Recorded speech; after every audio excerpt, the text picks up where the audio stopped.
People who believe in intelligent design, or ID, say that it is a scientific alternative to evolution. It explains the way that life has developed on Earth as being guided by an intelligence, a force that many would call God.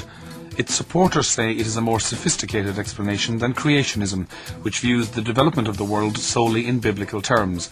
Intelligent design accepts many of the scientific aspects of evolution, but sees the guiding hand of God behind them all. In the United States, the teaching of ID has widespread support among conservative Christians, and this view has been endorsed by President Bush.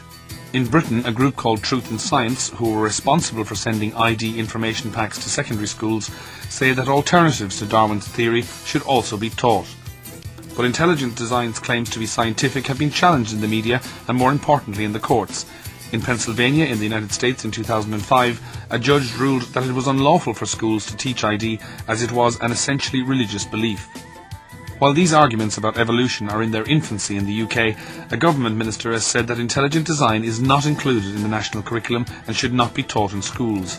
The majority of scientists in Britain support this view.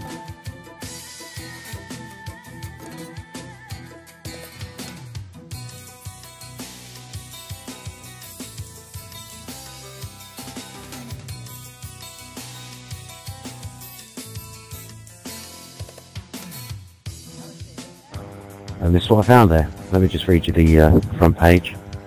Welcome to Truth in Science, a new organisation to promote good science education in the UK.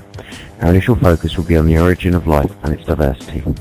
For many years, much of what has been taught in school science lessons about the origin of the living world has been dogmatic and imbalanced. The theory of Darwinian evolution has been presented as scientifically uncontroversial and the only credible explanation of origins. This is despite the national curriculum, which states, pupils should be taught how scientific controversies can arise from different ways of interpreting empirical evidence.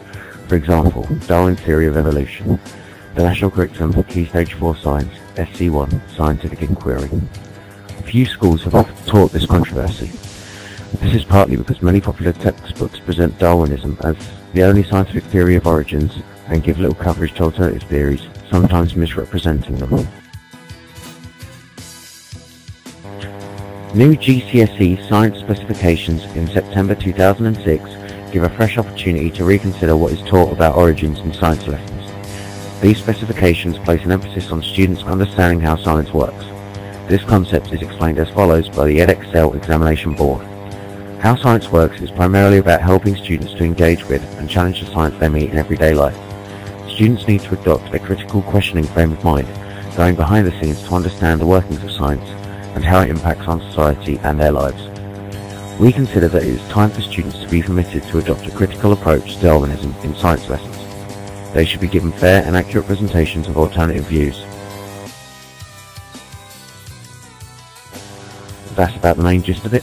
And then at the top there's a quote from Dr. Milton Wainwright, Department of Molecular Biology and Biotechnology, University of Sheffield.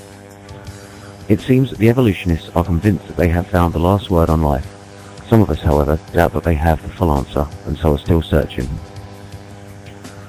The main thing I noticed about this website was the repeated use of the word origin, which, yeah, evolution has nothing to do with the origin of life.